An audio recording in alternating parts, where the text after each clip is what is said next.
Alleluia. ದೇವರ ನಾಮಕ್ಕೆ ಸ್ತೋತ್ರವಾಗಿ ಈ ದಿನದ ದೇವರ ವಾಕ್ಯವನ್ನು ನಾವು ನೋಡಿಕೊಳ್ಳೋಣ. ಕೀರ್ತನೆಗಳು 94ನೇ ಅಧ್ಯಾಯ 19ನೇ ವಚನ.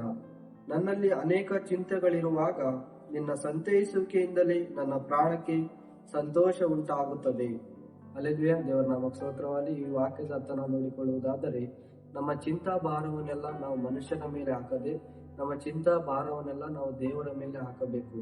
ಆಗ ನಮಗೆ ದೇವರು ಸಂತೋಷವನ್ನು ಕೊಡುತ್ತಾನೆ.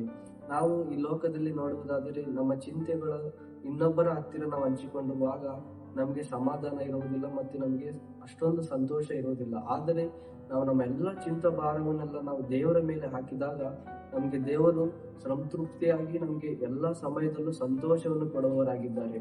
ಹಾಗಾಗಿ ನಮ್ಮ ಚಿಂತಾ ಭಾರವನ್ನೆಲ್ಲ ನಾವು ದೇವರ ಮೇಲೆ ಹಾಕಬೇಕು ಅಂತ ಈ ವಾಕ್ಯ ತಿಳಿಸಿಕೊಡುತ್ತದೆ. ನಾವು ಪ್ರಾರ್ಥನೆ ಮಾಡಿಕೊಳ್ಳೋಣ. ಅಪ್ಪ, ಪರಿಶುದ್ಧನು ಉನ್ನತ ಮಹೋನ್ನತನಾದ ತಂದೆ ಸಪ್ಪ, ನಾಮಕ್ಕೆ ಕೋಟಿ ಸ್ತೋತ್ರಗಳು ಸ್ವಾಮಿ. ಅಪ್ಪ, ಹೌದು ಸ್ವಾಮಿ, ನಮ್ಮ ಚಿಂತ ಭಾರವನ್ನೆಲ್ಲ ಕರ್ತನಪ್ಪ ನಾವು ನಿಮ್ಮ ಮೇಲೆ ಹಾಕಬೇಕಂತಪ್ಪ ಈ ವಾಕ್ಯ ಹೇಳುತ್ತದೆ ರಾಜ.